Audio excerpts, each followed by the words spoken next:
हरे कृष्णा। आप सभी का हमारे चैनल सुकून भरी बातों में स्वागत है। आज हम सब कार्तिक महात्म्य के 11वें अध्याय का श्रवण करेंगे। आशा करती हूँ कि आप सब इसके पहले की कथाएं सुने होंगे। अगर नहीं सुने हैं तो अवश्य सुन लीजिए। चलिए भगवान लक्ष्मी नारायण का ध्यान करते हुए आप सब 11वें अध्याय का श्रवण कीजिए। एक बार सागर पुत्र जलंधर अपनी पत्नी वृंदा सहित असुरों से सम्मानित हुआ सभा में बैठा था। तभी गुरु शुक्राचार्य का वहां आगमन हुआ। उनके तेज से सभी दिशाएं प्रकाशित हो गई। गुरु शुक्राचार्य को आता देखकर सागर पुत्र जलंधर ने असुरों सहित उठकर बड़े आदर से उन्हें प्रणाम किया। गुरु शुक्राचार्य ने उसको आशीर्वाद दिया। फिर जलंधर ने उन्हें एक दिव्य आसन पर बैठाकर स्वयं भी आसन ग्रहण किया। फिर सागर पुत्र जलंधर ने उनसे विनम्रता पूर्वक पूछा, हे गुरुजी, आप हमें बताने की कृपा करें कि राहु का सिर किसने काटा था।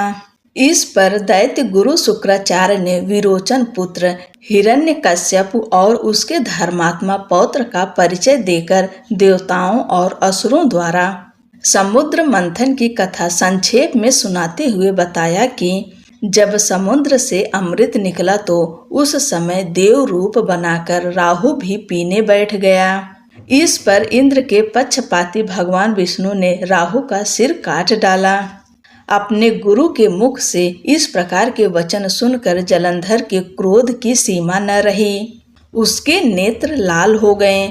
फिर उसने अपने धस्मर नामक दूत को बुलाया और उसे शुक्राचार्य द्वारा सुनाया गया वृत्तांत सुनाया।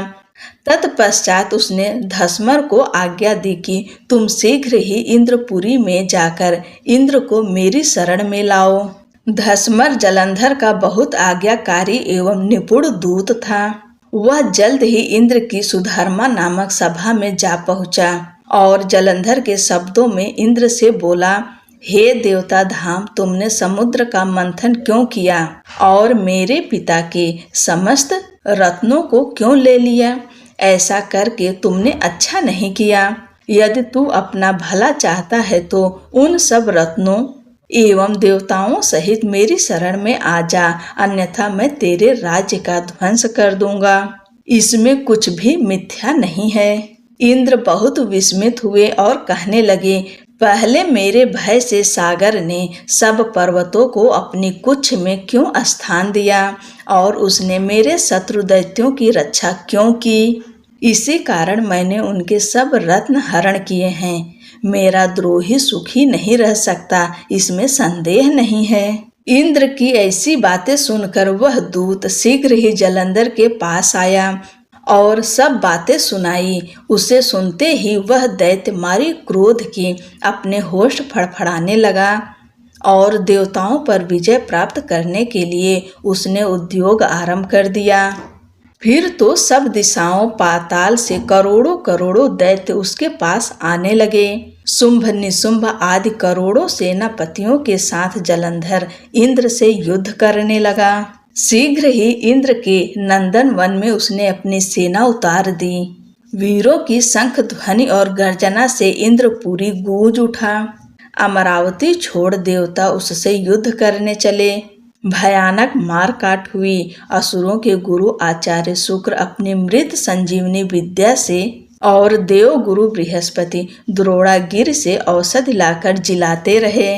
इस पर जलंधर ने क्रुद्ध होकर कहा कि मेरे हाथ से मरे हुए देवता जी कैसे सकते हैं? जिलाने वाली विद्या तो आपके पास है।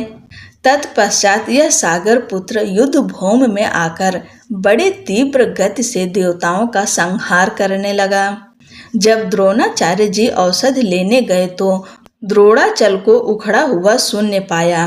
वह भयभीत हो देवताओं के पास आए और कहा कि युद्ध बंद कर दो, जलंधर को अब नहीं जीत सकोगे। पहले इंद्र ने शिव जी का अपमान किया। यह सुन देवता युद्ध में जय की आशा त्याग कर इधर उधर भाग गए। सिंधु सुत निर्भय हो अमरावती में घुस गया। इंद्र आदि सब देवताओं ने गुफाओं में शरण ली। 11वां अध्याय यहाँ पे पूर्ण हुआ। 12वें अध्याय का हम सब अगले दिन श्रवण करेंगे। श्री तुलसी चालीसा। श्री तुलसी महारानी करो विनय सिर नाय, जो मम हो संकट विकट दीजय मात नसाए। नमो नमो तुलसी महारानी, महिमा अमित न जाय बखानी। दियो विष्णु तुमको सन्माना, जग में छायो सुयस महाना। विष्णु प्रिया जय जयति भवानी, तिहु लोक की हो सुख खानी। भगवत पूजा कर जो कोई, बिना तुम्हारे सफल न होई। जिन घर तब नहीं होए निवासा, उस पर करहि विष्णु नहीं बासा। करे सदा जो तव निति सुमिरन, तेहि के काज होए सब पूरन। कार्तिक मास महात्म तुम्हारा, ताको जानत सब संसारा। तव पूजन जो करे कुमारी, पावे सुंदर वर सुकुमारी। कर जो पूजा नित प्रति नारी, सुख संपत्ति से होय सुखारी। वृद्धा नारी करे जो पूजन, मिले भक्ति होवे पुलकित मन।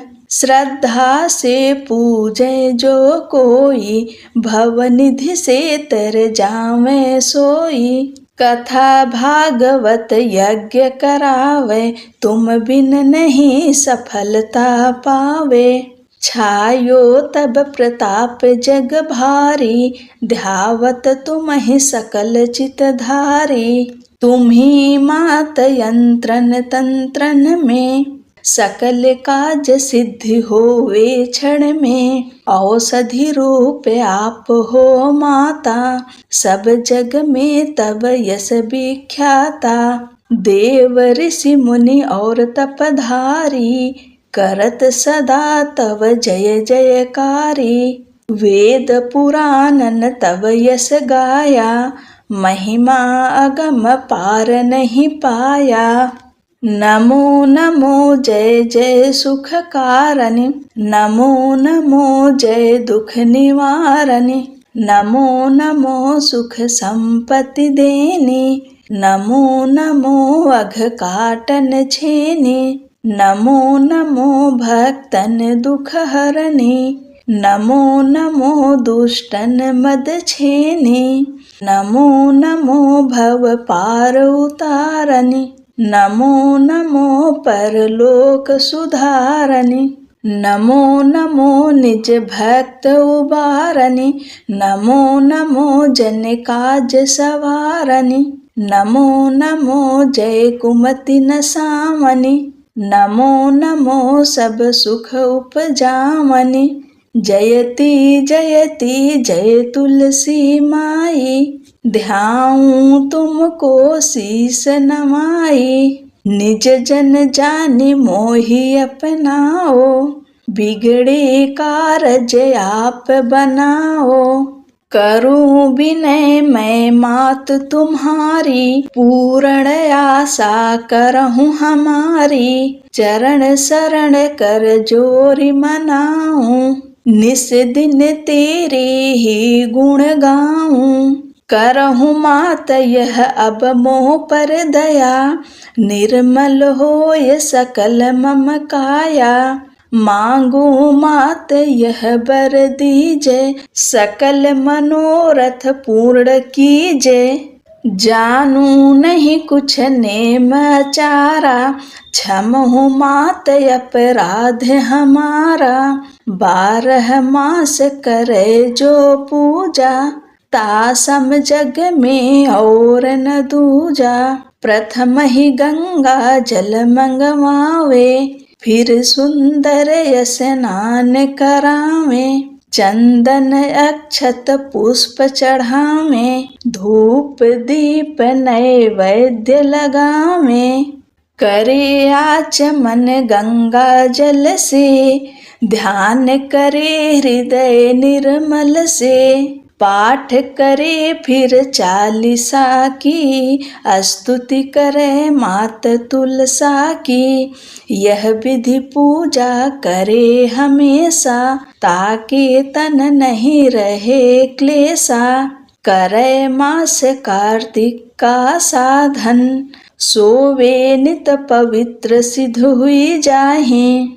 है यह कथा महासुखदाई, पढ़े सुने सो भवतर जाई। यह श्री तुलसी चालीसा पाठ करे जो कोय, गोविंद सो फल पावहीं जो मन इच्छा होय। बोलो तुलसी महारानी की जय।